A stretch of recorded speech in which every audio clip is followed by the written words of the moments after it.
Good morning.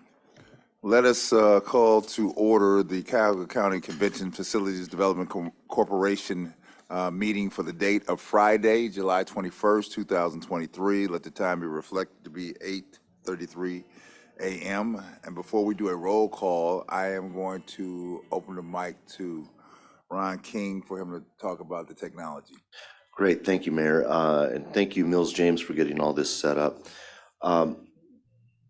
It's going to be very important for you to press your mic button, not because we can't hear in here. In fact, you could probably take me out of the main speakers.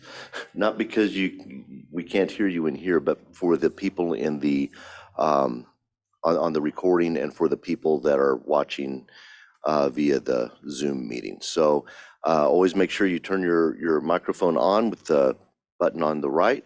Turn it off when you're finished. Mayor, you can just leave yours on the whole time if you so choose.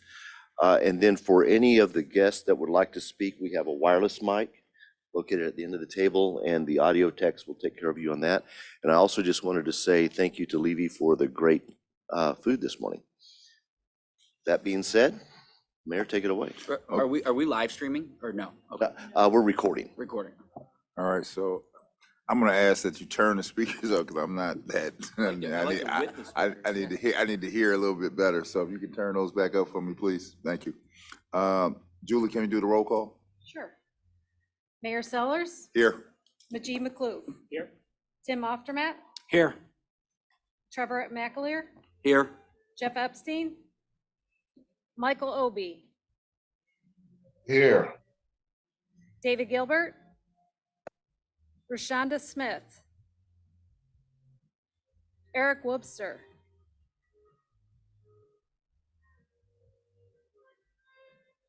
Rashonda Smith,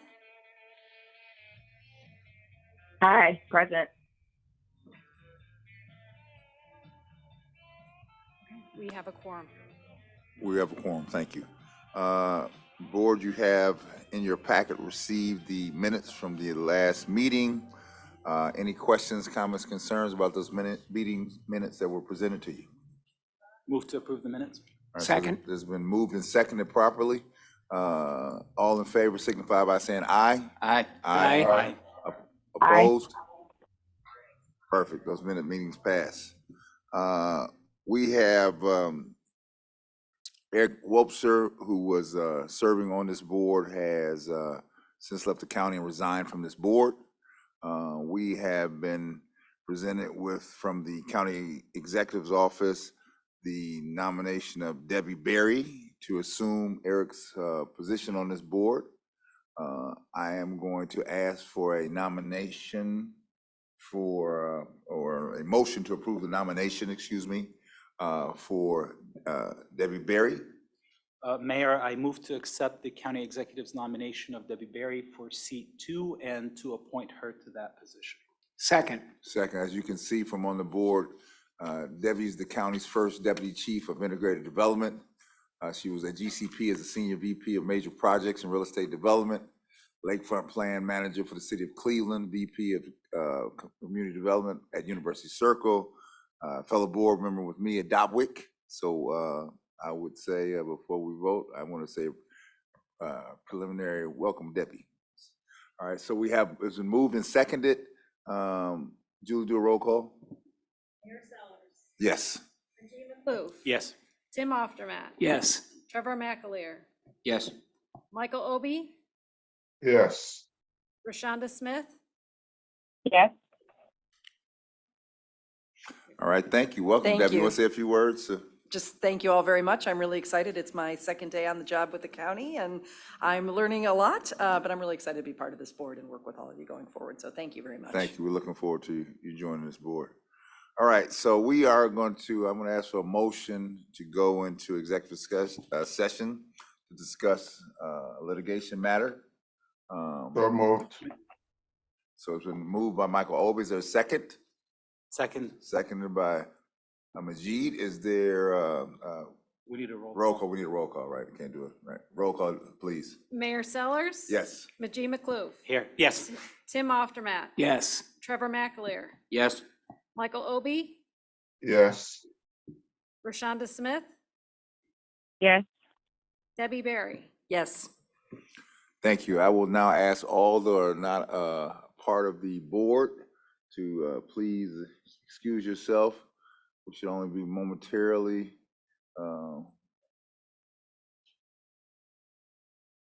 in discussion.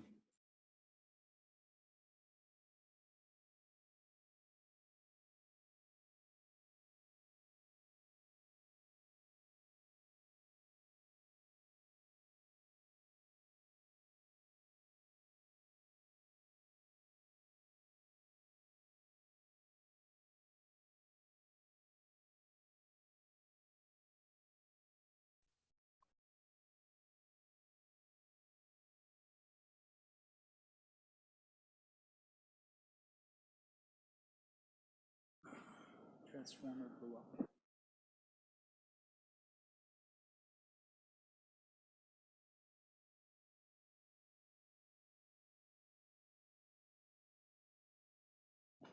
All right, we're going to resume the Cuyahoga County Convention Facilities Development Corporation meeting. I am going to now call upon Jeff Applebaum as we move down to the special item report. Thank you, Mayor. Yesterday, we received from the State Auditor's Special Investigation Unit the results of their special audit involving the bioenterprise matter. As you will recall, because this is something that came up in board meetings, we've been down a long road on this. We had uncovered the existence of inappropriate charges and expenses from bioenterprise. We did the investigation to uncover these things. The special unit from the State Auditor's Office came in to look at it also. What this report basically does, and this actually happened quite a while ago, so this report's a long time in coming. But this did confirm the existence of $243,331 of misappropriated funds that bioenterprise had misappropriated in one way or another, double charged us, and other matters. It also did identify the fact, because they are looking at this in a cash in, cash out basis, it did identify the fact that we had a settlement. Because as you will recall, quite a while ago now, we did ultimately resolve matters with bioenterprise. Now, the audit report looks at the dollars. It does not, because it's not within the scope of their audit, it doesn't look at the global transaction. And they know this because there's a footnote 1. So just to be clear, the full story is understood. When this issue arose, we had suspicions. We also were not getting the documentation we wanted.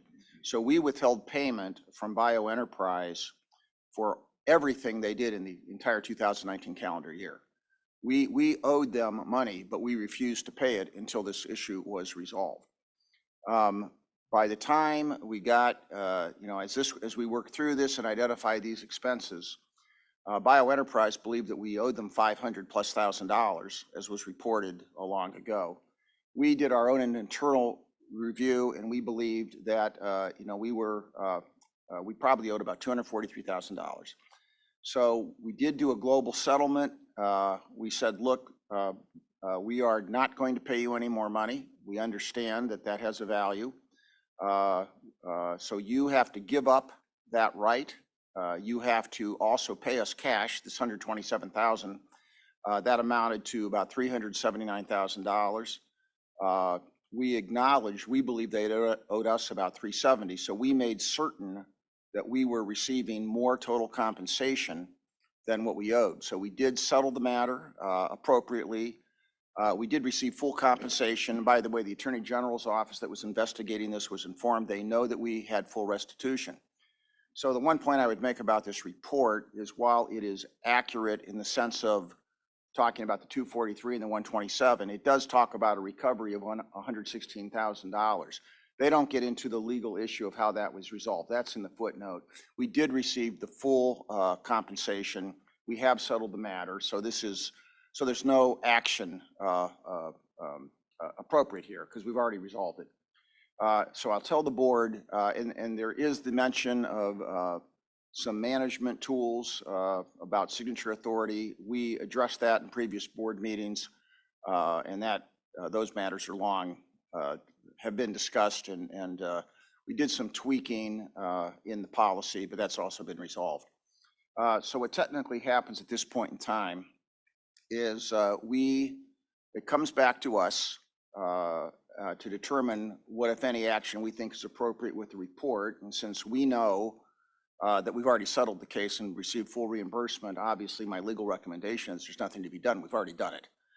Technically what happens though is we then have 120 days to respond. If we decide not to take any action, we then inform the Attorney General, and the Attorney General then gets to decide whether it feels there's any appropriate action. So that is the story. This has already been resolved, and hopefully this is the last we ever have to deal with this long saga. So that's the report. Trevor? Thanks, Mr. Chair. Jeff, you said we have up to 120 days, and then it would go to the Attorney General's office. If possible, I'd like to move to waive that 120-day period, and if you can craft a letter or some type of notice to the Attorney General's office to let them know we're not going to wait the 120 days and that we're referring it in essence to the Attorney General's office. So Trevor, you're making a motion to waive the 120 days and then have Jeff notify authorities that what the decision from the board is. That's What- correct. That's my All motion, right, Mr. there's a Chair. motion. Is there a second? I'll second that, Any discussion? All right. Julie, you want to call the roll? Mayor Sellers, Yes. Najee McLouth, Yes. Tim Oftermatt, Yes. Trevor McAleer, Yes. Michael Obi, yes, Rashonda Smith, Yes. Debbie Berry. Yes. Okay, thank you. I'll Thank take you. care of it. Mr. Chair, if I can take just a brief Yeah, moment. Trevor, go ahead. I think we should, as a board, thank our executive director, George, it's been a long road with this. I think this is the final piece to this. So I just want to thank George on the record for his work, working with the auditors, working with I think we had our own auditors involved and things too. So thank you, George, for working on this. Absolutely. Absolutely. All right. Thank you. We'll move on to the executive director report from George Hillo.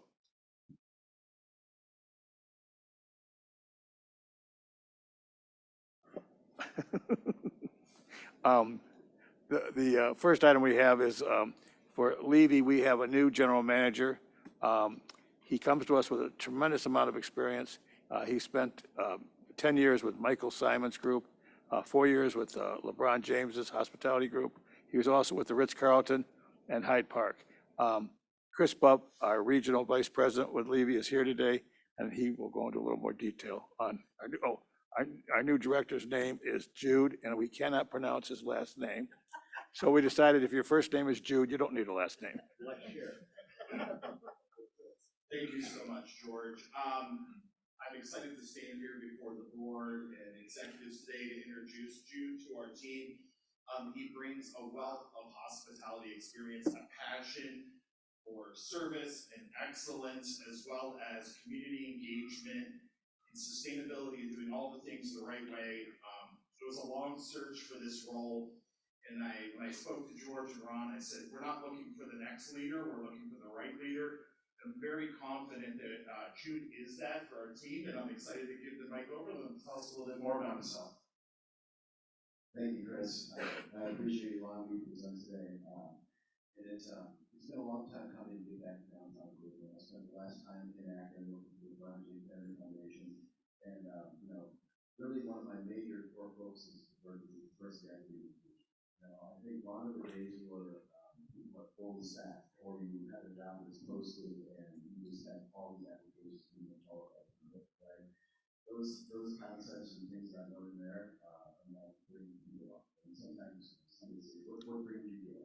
What brings me joy is taking people that maybe are living in an urban area and bring them up and give them a skill set and give them a purpose and also success to For me, to be involved with me, Chris, and Ron, and Mike, Travis, and coming on board downtown, I never worked in a partner environment. And everybody was so supportive, right off the bat, everybody was so supportive. It gave me grace and understanding of the convention business because I come from the local hospitality, but the convention community. So it's been very exciting. Everybody was very supportive of things that we've done this far. And it was so refreshing to come on board and to lead because there's so much talent in this world. Culinary talent that we see here in the front house talent and working with ASN and event for right away, I think kind of ascend to the hospitality talent that's out of the school. So, for me, it's just being an ambassador of the city so that when our guests come in, they feel hospitality and provide, right? The diversity, equity, and inclusion is what we should know about, and when people come into this building, it's cohesive. It's cohesive across the board, whether it's Mill James, ASM, or me, that we're all together and provide that seamless guest experience. And some of the things that you're going to see on the horizon are going to be a refreshment of the concessions. So the concessions are exciting. So when you come to the building, you don't just get a hot dog. You go to the stadium square, and we have all the greatest foods of all fun. And we're going to do some outside activation. Very nice. To our East Mall, we're going to do a really upscale happy hour. That's going to involve aperitivos, and that's lighter spirits and ABV. So this is what's on trend right now. We want to do something classy and nice. You're going to see some cocktail over there just to activate that outside of the building and really bring some energy between the Starbucks and the Hilton. So sometimes I talk too much, but I am very excited to be here and I appreciate your support. Jude, can you just make one comment? We had some concerns about how fast the coffee is served at Starbucks. And would you mention what you've just done recently? Thank you, George. So, we have this Starbucks, this opportunity of, a business downtown Starbucks. And, I see that we have good staff and working hard. And we give really very to the manager and the assistant manager. These guys understand the business and working hard and do it. Excellent. But they're working off of old antiquated equipment that are the first Starbucks machines. One of them is in and out of operation quite often. So, they're working off one machine, the old ovens, right? This is something that needed to be refreshed. And immediately, I brought it to the attention of ASN and George, who supported the investment into the new equipment. And now we have brand new strain twos, we have the brand new Mary Chef ovens, things are moving right in better quality. We're in the sweet spot with the Starbucks and the $1 million pack.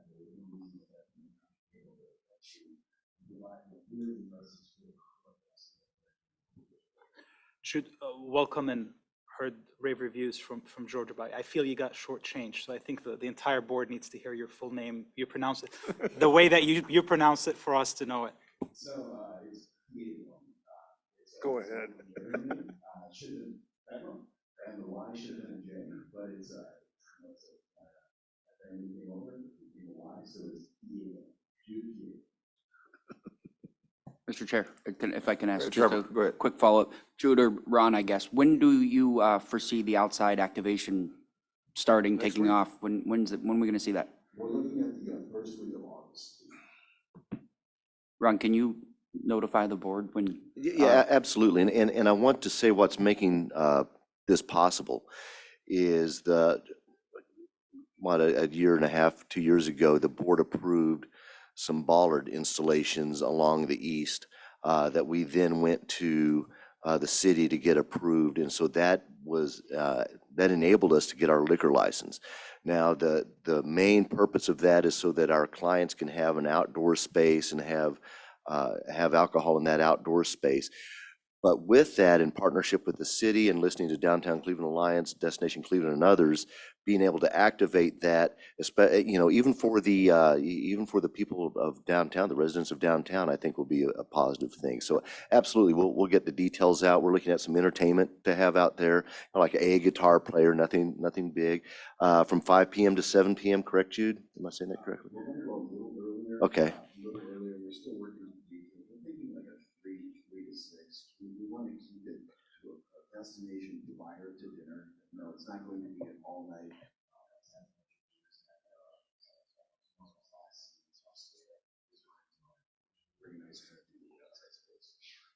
But yeah, we'll definitely get the word out to the board. We're very excited about it. Something that we've wanted to try for a long time. I'll just make a little note. I spend a lot of time over in this part of the district, and even the tables outside at Starbucks are a huge ad. It's just nice. I was there the other morning, and people are looking for a place to sit down and have, lay out their computer or something, have that cup of coffee. Every table was full, so I think this is going to be a great addition as well. Couldn't agree more. Every day I come in, somebody's always saying, and it feels good to see those off-campus spaces. It brings the energy. Okay. Jude, thank you very much and welcome. Thank you, Jim. All right, George. Okay, next item we have is the Bollard project. That's on Lakeside entrance, where I think you remember this, that we were ordered by, or not ordered, it was suggested by Homeland Security that we put some bollards up there. We've done a nice design of these. They're very appealing. Now, we applied last year, if you remember, for a $400,000 grant to help with the cost of these. That has been approved. It was approved last year, but it was a matter of the federal government sending the money to the county. And they're not real fast at that, but they did just send it to the county. So we have that money available. So now we're going, well, Mike can talk a little bit more about what else, what's the next step.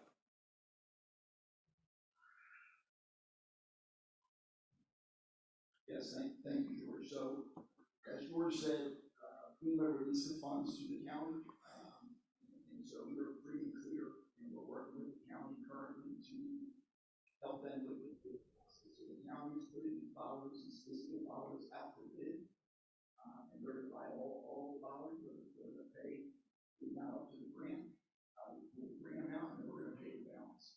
So we're looking at the spring of 2024 install once the weather breaks. So we're very excited and everything's in motion. Thanks. Thank you, Mike. How long of a process is it to install these? Are we talking? It's a good question. We think it's going to take about 60 days entirely. And so we're working with our events team, our sales team, to make sure from the event, back to our events. And we showed some pictures before. They're very nicely done, right, with the CLE and all that, the lighting. It's going to be an iconic presentation related. All right, George. All right. We are wrapping up our audit. We're audited every year. The state is wrapping that audit up now, and everything's gone very smoothly, so we should have that completed shortly. In the last board meeting, we talked about the problem we were having with our check cashing. Our checks are somehow getting intercepted, and they're doing what's called check washing, which is they change the name on them, and they deposit them, and they come back to us. Now, what we have is something called positive pay, positive pay, which every morning we get a report from the bank. We send out to the bank the checks we've issued and who they're issued to. And then every morning, if there's a check that's coming back that is not on that list, we get notified of that. And so we're able to stop payment on that and stop the payment on it. It's amazing though how many we're getting. We're getting about 12 of them in the last 1 month. Yeah.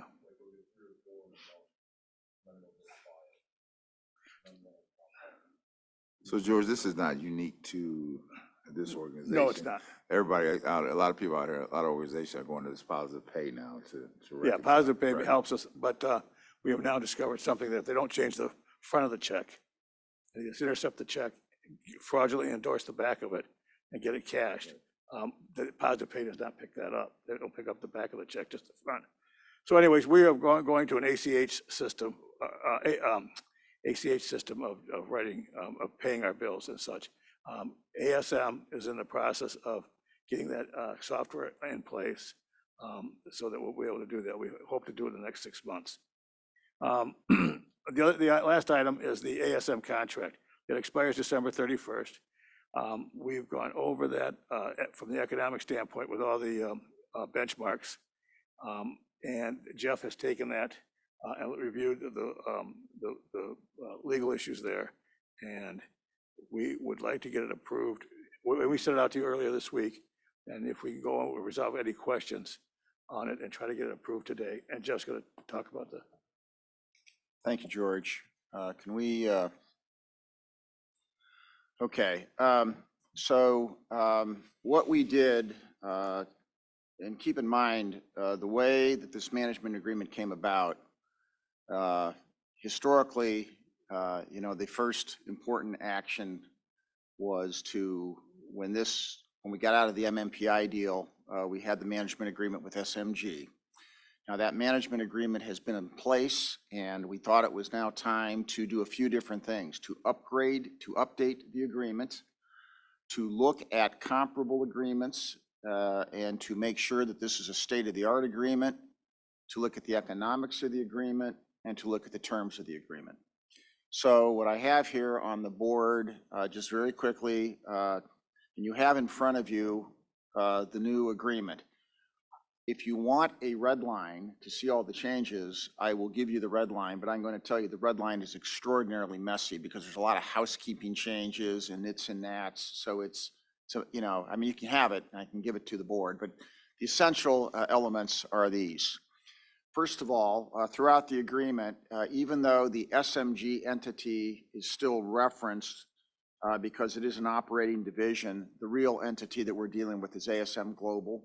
It's not a different company, it's a name change. So that obviously has been done. The most significant issue in the agreement is eliminating the distinct concept of the Global Center for Health Innovation. The agreement now takes this entire complex for what it is, one convention center complex. And what that means, just keep in mind that in the prior agreement, the Global Center for Health Innovation was basically a showroom concept with lease space. So revenue is generated from leases, not from the convention activities. And also the entire method of incentivization, the incentive fee was all based on that. So what we did in the agreement, we eliminated the concept of the global center altogether. And there are different places where that concept is eliminated. And then we went back to the fee structure. Now, the fee, this fee, in the way that this agreement is done, it is done as though this is something referred to in the industry as a qualified QMA, a qualified management agreement. It actually doesn't have to be, but we felt that because the standard of the industry for firms like ASM is to do what are called qualified management agreements, and because frankly, it gives protections to us, and there's reasons to do it. Now, in a qualified management agreement, the way it works is you pay a fixed fee, and then you can pay incentives because you want to incentivize, you want to pay for good performance, but the incentives are no greater, they cannot be any greater than the fixed fee.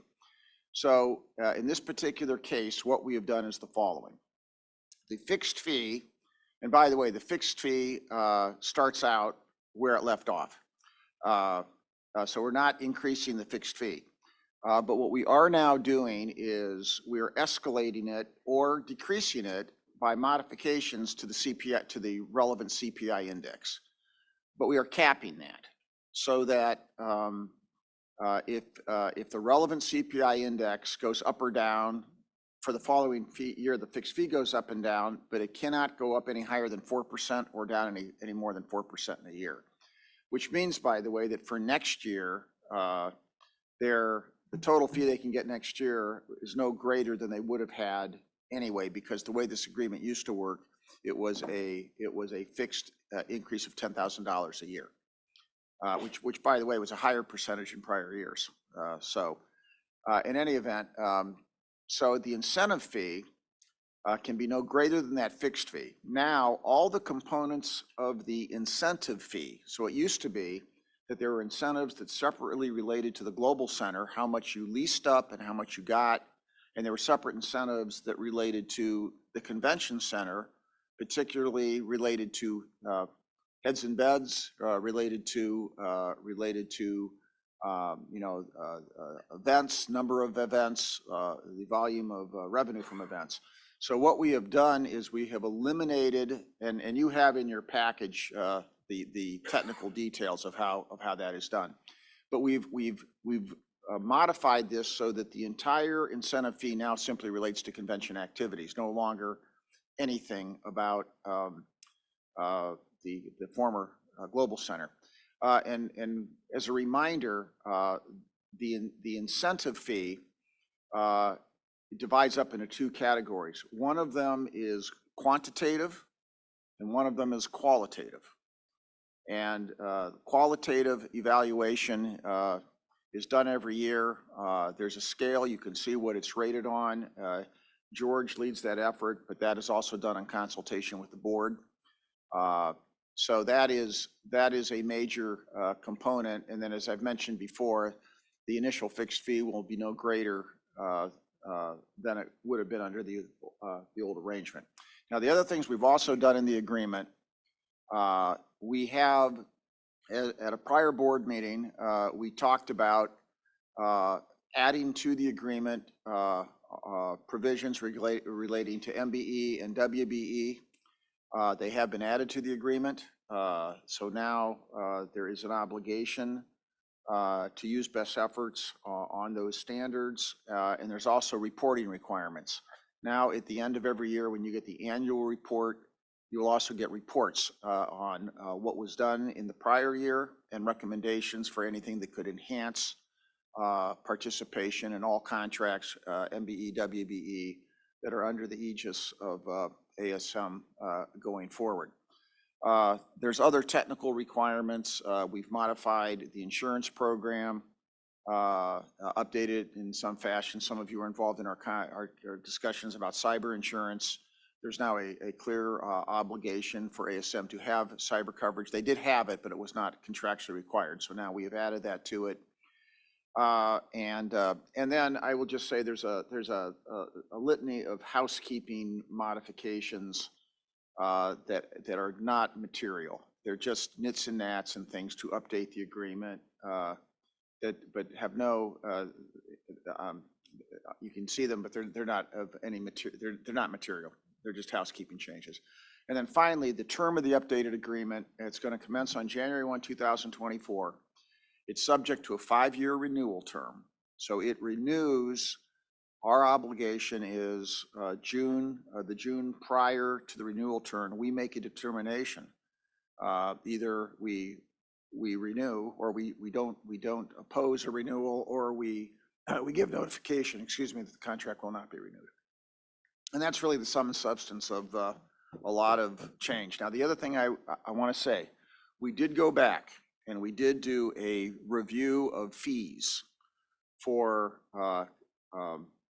other convention centers that are in our competitive set, like Columbus, Detroit, Pittsburgh, and we did make a determination that the fee structure that we have here in Cleveland is well within that competitive set.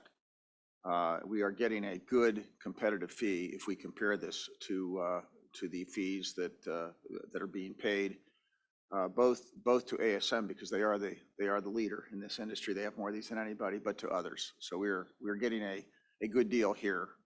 And I'll leave it to you to talk about the quality of service that we've been receiving, but the agreement is in very good shape, and this is it. All right, Trevor, questions? Jeff, is it 1 5-year renewal that's in the agreement, or what? It would continue to renew until we say no. Okay. And then for the incentive fee, I believe it was last year when we were discussing, because the numbers, we were closed a lot, or, we weren't able to have large scale events. Has the incentive fee been adjusted to, if we see something like that again, where if the board believes, or I guess, is it easier to obtain the maximum incentive fee than what it was under the prior agreement? Do you want me to take that, Jeff? Why don't you, because I'll let you judge that. We negotiated. You tell me if it's easier or not, but be careful. It's not any easier. No, I'm kidding. What we were able to do and what was discussed with the board and we were able to fit in, and it's not unusual within other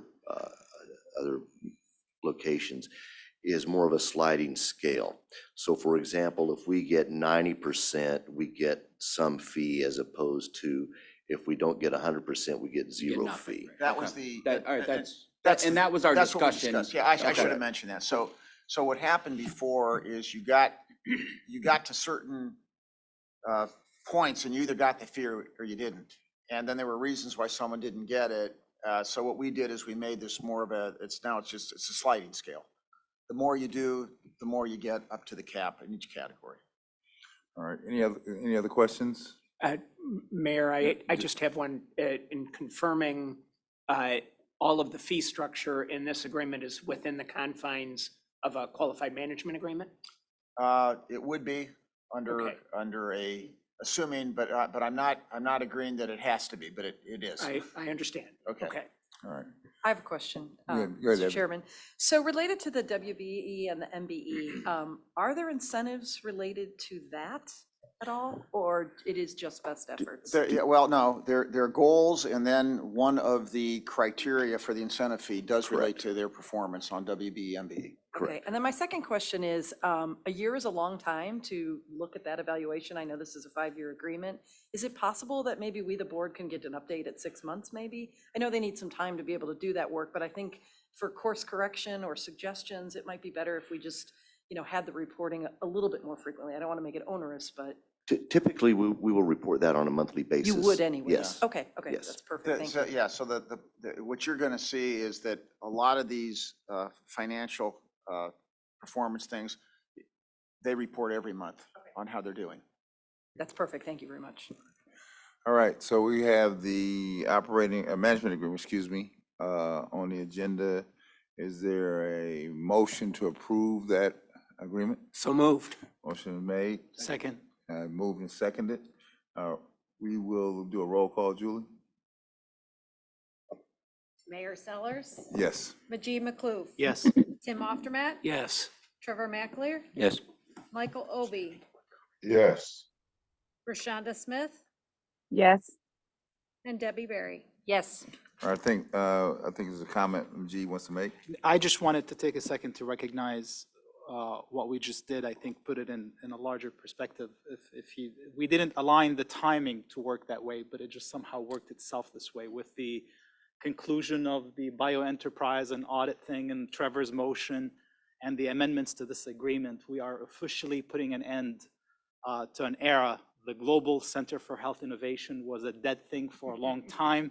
But even though it was dead, it was still above ground. We bury it today completely. It's behind us. And we are moving from a building that we're trying to find a use for and create an artificial phantom market to make a use for that building, to actually using our buildings as tools to service a market, a real market that exists, that we're moving ahead with. And the vision of not just thinking of buildings, we have a district, and we have a purpose and a mission, a unified mission. And again, my one sentence that I never let a board meeting go without: heads in beds. And that's the objective here. And everything is aligned. And the past is behind us, the history, and we're moving forward with this new unified objective. So congratulations. It's a milestone. I don't know that anybody thought of it this way, but it all coincided that today we officially put it underground. Thank you, Majid. All right, we're going to go to Ron King for the Convention Center update. Great, thank you, and I'd like to thank the board and George for the confidence that they've put in ASM Global and in our staff. It's not taken lightly with us, the responsibility and the trust that you put in us. And as usual, we will not let you down. I'm remiss by not introducing Craig Liston, our Vice President from ASM Global, who came in today. I'll put him on the spot. Anything you want to say, Craig? Good morning. Should be. Is this on? I don't think so. Now is it on? Oh, here, you want to just use this?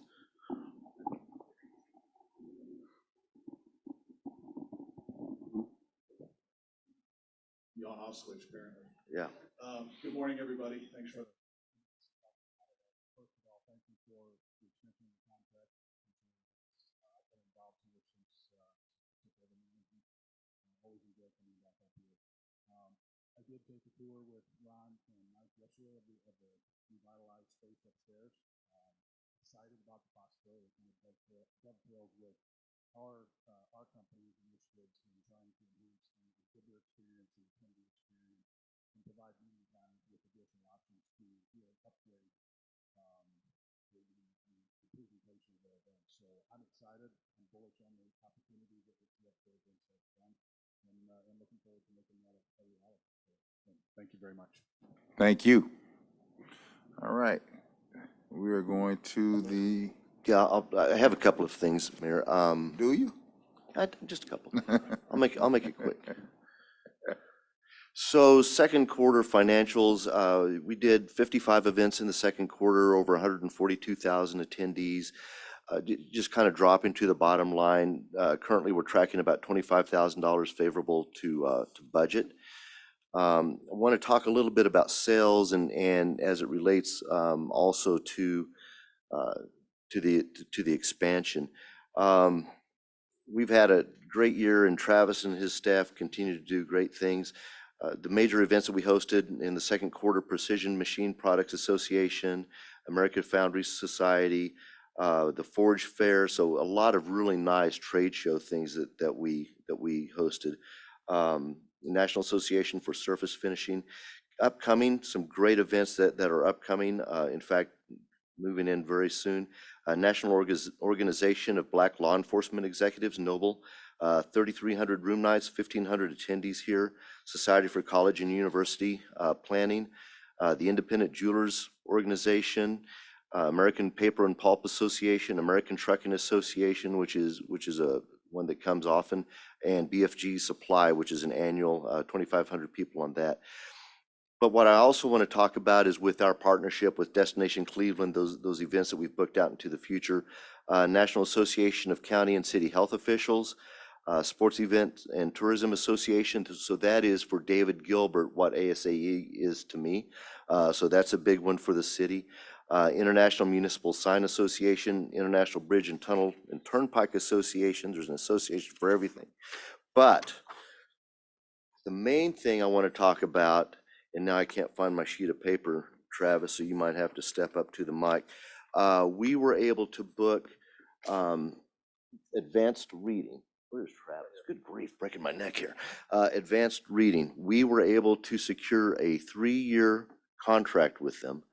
It's over Memorial Day of each year.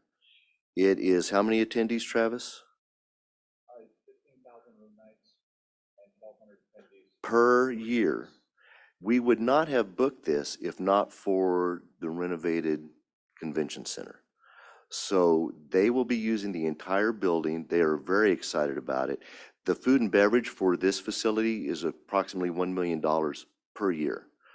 So this is a great win for the city, a great win for Travis and his team and David Gilbert and their team, and already puts the new convention center to work. So I just wanted to point that out. So again, thank you to the board for your support on the expansion. Excellent, excellent, excellent. Questions? All right. A couple of other things, Mayor. I wanted to introduce Leroy Quigg, our security man. There he is.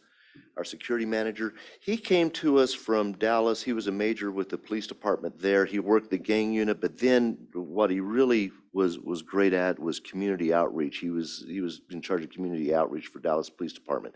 He's come here to Cleveland and he's already started doing the same thing. So we have a community event that he's spearheading, and I want Leroy to tell you about that. Good morning. Thanks for listening to me and having me today. I'm very proud. I'm very proud of this event. This is going to be Huntington, well, I guess it's Huntington's first Community Empowerment Day. It's going to occur on August 19th between 11 a.m. and 3 p.m. And pretty much what this encompasses is back to school supplies, giving back to the kids, school supplies and backpacks. Also, we're going to be giving free haircuts to the kids. We have a local barbershop. In town that's going to give kids free haircuts, and the kids who are unable to get that haircut because it's between 11 and 3. So we're expecting between 1,000 to 1,500 people. They're going to be given vouchers so they can go to that local barbershop or local barber college and get their haircut. But lastly, what I'm really like is the mini job fair that we're going to have, because we want to try to empower the community with jobs, empower the community so they're able to get a job. And what we're going to do is also focus on trade jobs, because we want individuals to be able to make a decent living, a living where they don't have to resort to crime.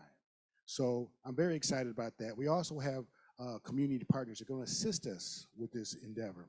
Cleveland PD, Destination Cleveland, Generic, RTA, and Pearls Inc.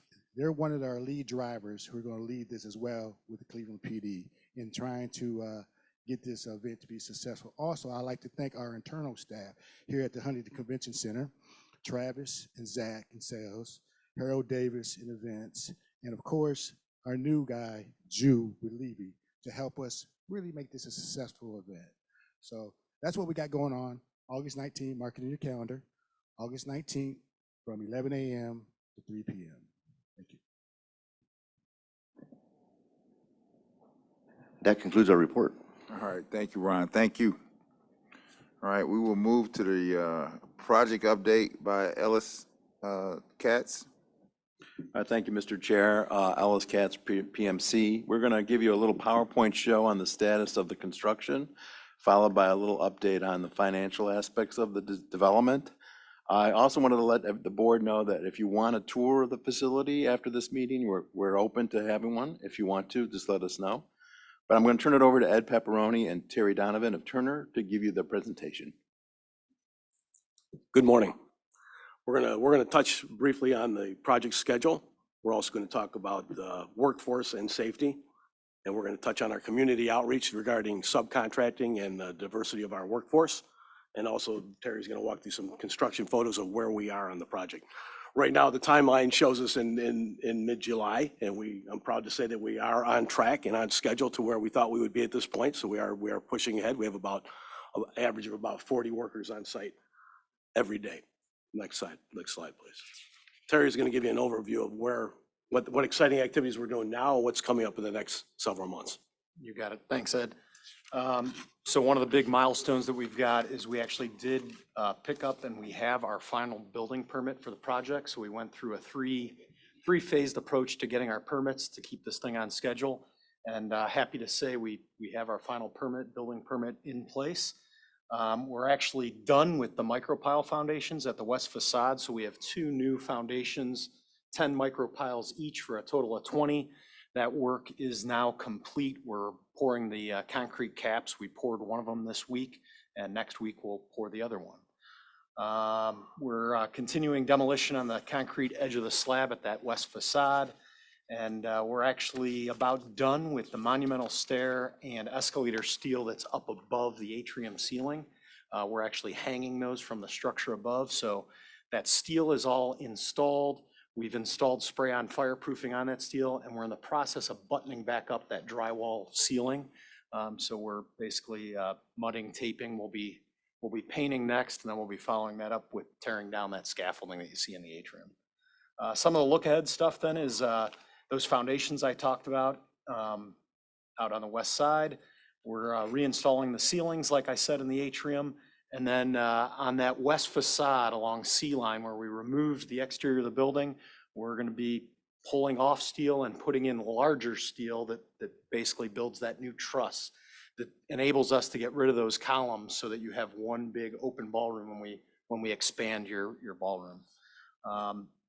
We'll also then, once the scaffolding's out of the way, we'll be able to continue hanging that steel from that structure above for both the escalator and the monumental stair. While all that's going on, we have been doing some cold form metal framing and some mechanical, electrical, and plumbing rough-ins on a lot of the interior renovations, specifically bathrooms on the 2nd and 3rd floor, as well as the first floor kitchen areas. Ed, you want to talk about the? Sure. As I said, we had about 130 workers who performed work on the project to date.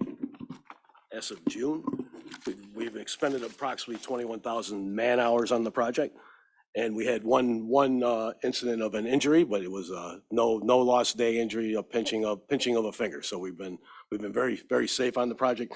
It's a great project to work on because we have both work inside and outside, so we can maintain our schedule when the weather's inclement to go inside and do more work inside. So it's a great project. Talking about our diversity, we bought out 98% of the subcontracts on the project, so we're practically bought out, which is a great thing for the minority business participation, because now we've locked in our plan with our subcontractors, and now it's just a matter of managing that plan. And proud to say that we're at 22% out of our 18% goal for contracting for MBE.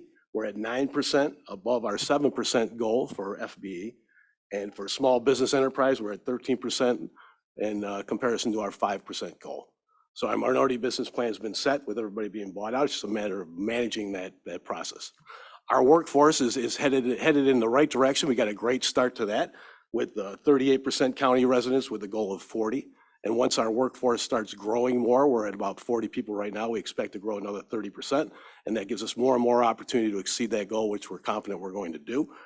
And we're at 20% city residents already, which so we've already met that goal with only 21,000 hours in reporting at this point.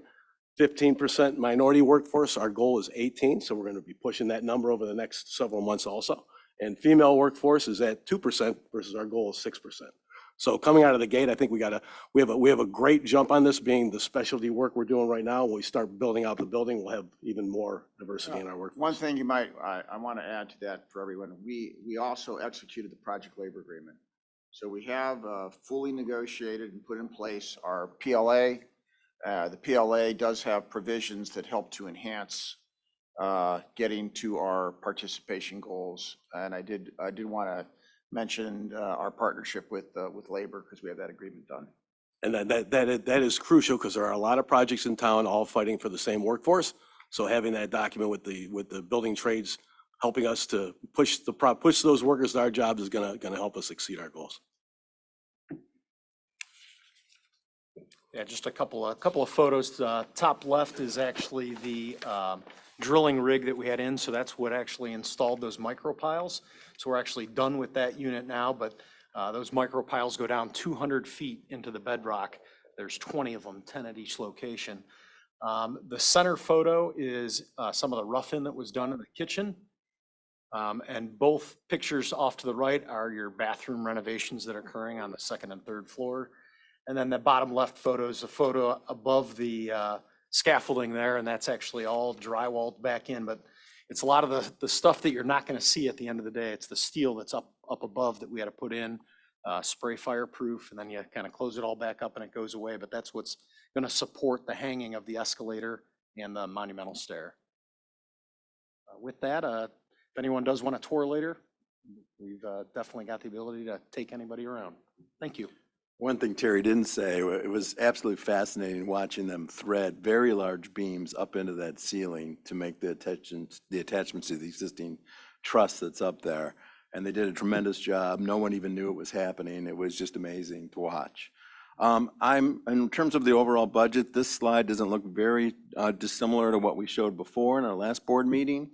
The GMP amendment value remains the same at $37,652,000. There are other DB costs, which include the soft costs and permit costs, things like that, is $2,152,000.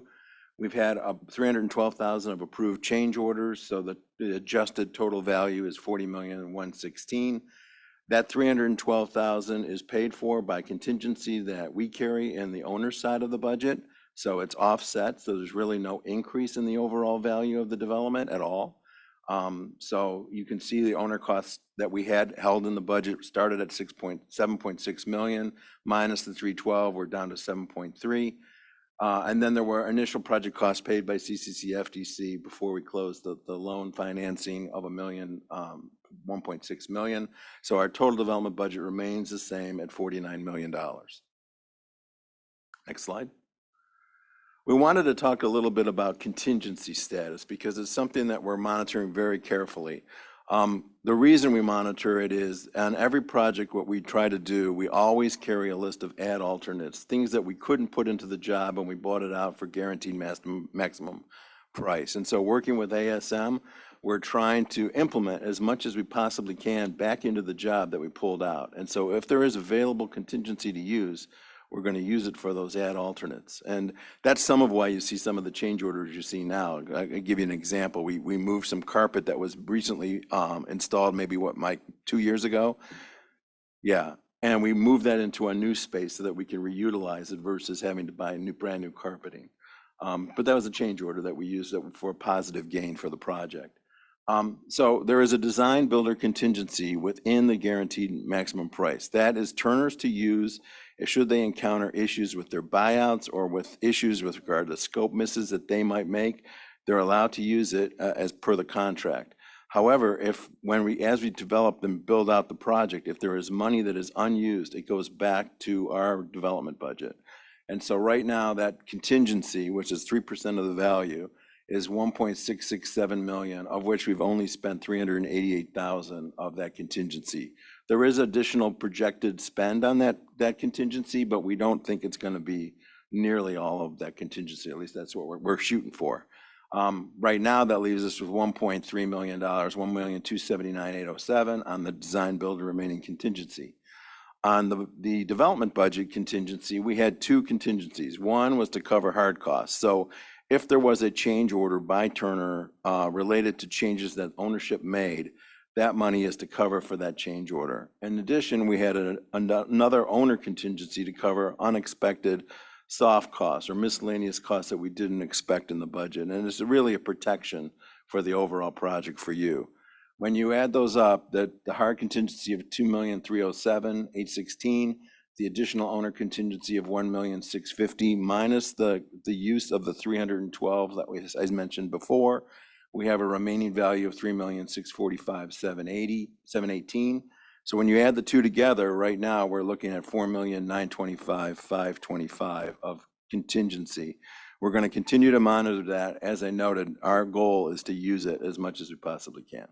And I just want to point out, this is the plan that we always talked about from day one.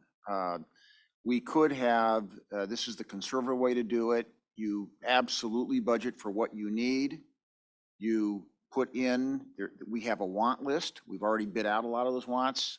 So you're going to see change orders during the project. And you're going to see change orders that are, that will match contingency at the end of the day, because we want to stay within our $49 million budget, but we want to get as much content that's great in that building as we can, including possibly, and I'm not guaranteeing this, but as you know, we're not building up everything on the upper floors. We'll see how much we have, and we have those possibilities. So the change orders are not, oh my goodness, it's something we didn't think about. They're planned, but we have the contingency for the plan. No, I was just, as you were doing the presentation, I was thinking the same thing. Sometimes we're doing alternate construction, but we still have terminology from, so when we talk even about contingency and change orders, this is not a change order for unexpected things. These are, I mean, I don't know what the proper terminology is in the alternate construction, are these allowances? But none of this is unexpected. This by is the way, all they're designed. not allowances. Allowance is a bad term. I understood. This is a better term, yeah. The point of it is these are things that it's by design. Actually, these are good. We use the term change order, but it's actually to report good news, not necessarily that we're encountering things that we didn't expect, but we're using terminology from the bid board. That's bid correct. world into the Right. alternate construction. So in forthcoming board meetings, you're going to see some of that money starting to be spent as recommendations. And we're trying to prioritize what those spends might be for ASM so that we can maximize revenue to the center. That's the whole goal.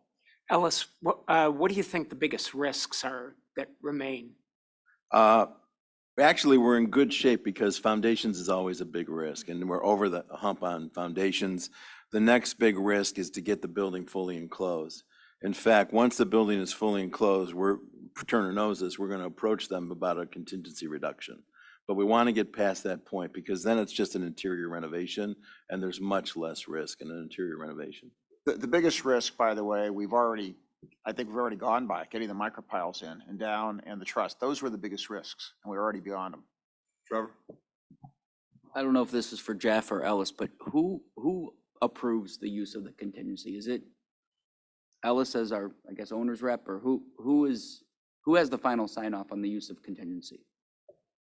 What occurred here is when we went through the contract, we do actually have the listing of the items. So the answer is the owner does, and as the owner's agent, we do them, we talk with George. If any members of the board want to get into those discussions or meetings, you're welcome. I don't have interest in that, but I mean, I think maybe some type of notification to the board of just the use of the contingency. Well, so we do that. And so what you're going to start to see with every meeting, and you may recall, this is exactly what you would have seen on the hotel project that we did, or even the convention center. So you're going to see at every meeting, because we're just starting into the contingency use, you're going to see at every meeting, starting in the next meeting, Alice and I were talking about this, you'll see the comprehensive list of every item that contingency is used for. Okay, I think we got to be, obviously that's transparent with that, so that's people planned activity. understand where. And I think just sort of that's why I always cringe when the term change order is used, but it is because it's really not a change order in the sense of a change order. That would come back, if we were changing the ultimate GMP, that would come to the board for the board approval, things of that nature. Yeah, I agree with you, but These are we're just- still No, I using fully agree. contingency, Yeah. so I mean. No, I'm just it- saying for the so- public record in the sense of this is this is stuff that it's almost a process designed to get you the maximum project at the lowest cost. You have your list of the things that you want to accomplish. You start with this is the minimum that I get with the risks that are there. And as you go through the process, you eliminate the risk and you start going back on the list that you already have in advance. You start putting those things in. When we use the term change order, sometimes it makes it look like we're changing things. This stuff is all pre-thought out. It just, anyhow. So it's really you've already listed out what you like to see. You've already bid that out and you've got pricing for that from the beginning. And then as you go through the project and you get some savings in the project, you're like, oh, I got this money. I can now perhaps buy this thing over here that I already had priced out. Now, if you had done it at the backside, you get burned on the backside because you'd be going for the pricing after you bid out the job. So it's actually a very smart way to do that. And just sort of for the sake of the board, it's not something that it's stuff that we've seen when we approved the original. It's not like stuff that's sort of happening with the board not having knowledge of it. It's just updates in terms of, okay, we're able to achieve X, Y, Z from what you guys have already. And there will be, I want to be clear, and by the way, you can look at the add alternate list now, but there also will be items, and I do want to point out that as we go through the project, there are other items that we do add to the add alternate list, because we say, hey, there's an opportunity here, we didn't think about it, but you know what? Or not that we didn't think about it, but we have this money, here's another idea. And so, but you will see the comprehensive list at every meeting. That we debated whether to do it at all right now because we're just starting, but we'll do that starting the next meeting. You'll see it all, and we'll do it on It's just a better way to work the $49 million. I mean, it's the best way to do it. It's absolutely the best way to do it. All right. Ellis, you done? All right, thank you. All right, thank you for the update. And again, there will be a tour for those who want to see the facility afterwards, right? So stick around and we'll see what happens there. And we're gonna go to the Hilton Hotel update, Jenna Aragosa. Hey, hi everyone. I'm filling in for Larry today. So we'll talk to you a little bit about the hotel market here. So for national trends, year to date through May, RevPAR was up more than 10% to the same time last year. And this represents about a $16 increase in ADR. RevPAR is above 2019 on a nominal basis, but when you adjust for CPI, RevPAR is still below. So while occupancy is about 3 points below 2019 levels, currently ADR is sitting at about $23 above 2019. And fun fact, entertainment business is expected to boost nationwide RevPAR by 1% in 2023. So you can thank Taylor Swift and Beyonce for helping some of the urban markets. So for travel trends, urban areas, they were a little late to the recovery compared to resort areas. So while resort areas are slowing down growth and are maturing, urban areas continue to accelerate and therefore are outpacing suburban resort areas in terms of growth. Year-to-date, urban markets achieved RevPAR growth of about 20%, which is by far the highest change amongst the location segments. This was split relatively evenly between occupancy and ADR. Air travel is exceeding 2019 levels. I'm sure you've noticed as you made your way through some airports. And we are starting to see the return of business travel, and this is really helping the midweek occupancy. This lag in business travel is really what has delayed the recovery of urban markets. So it's nice to see business travel to continue to pick up and also at very high rates. For Cleveland, RevPAR growth in the overall Cleveland market remains slightly above the regional averages, but the pace of ADR growth over 2022 is slowing compared to average. So compared to 19, Cleveland is down about 3 points in occupancy, but above in ADR by about $16. And Cleveland is outpacing the region in terms of closing the gap to occupancy. And its rate is also further above 2019 levels compared to the region as well. For the downtown competitive set, our 2022 or 23 RevPAR year-to-date through June is about $96, which is 11% above same time last year, but is still 6% below 2019 levels. And so while, if you can see over the last 6 months or so, TTM RevPAR has been declining compared to 2019 at a little bit of an increasing rate. However, when you're still looking at year-over-year trends, growth is still positive, which March through June each averaged double-digit growth year-over-year. So for some local market trends, the 2023 year-to-date passenger count of the airport was up about 8% to same time last year, and is just hanging below 2019 levels at 95%. So for citywide events in 2024, this is pretty much anchored by the NCAA Women's Final Four, and we also just heard some exciting updates just now from the Convention Center team on new events.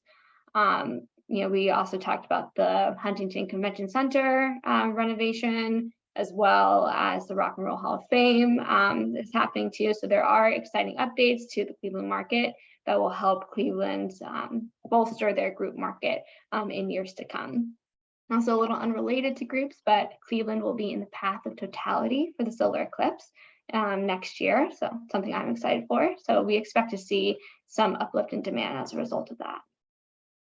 So there are also a lot of new supply changes happening in the market. So several hotels are under renovations, are in also the planning phase.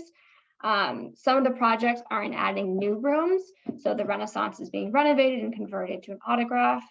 The University Hotel is being converted to a Delta. So these aren't adding any new rooms to the region, but they are upgrading what was already available or also what was recently closed. And there are also other projects in discussion in various stages of planning, like the Fidelity Hotel and then the W Hotel as well. And that's all I have. Any questions for Jenna? All right, thank you, Jenna, very much for your report.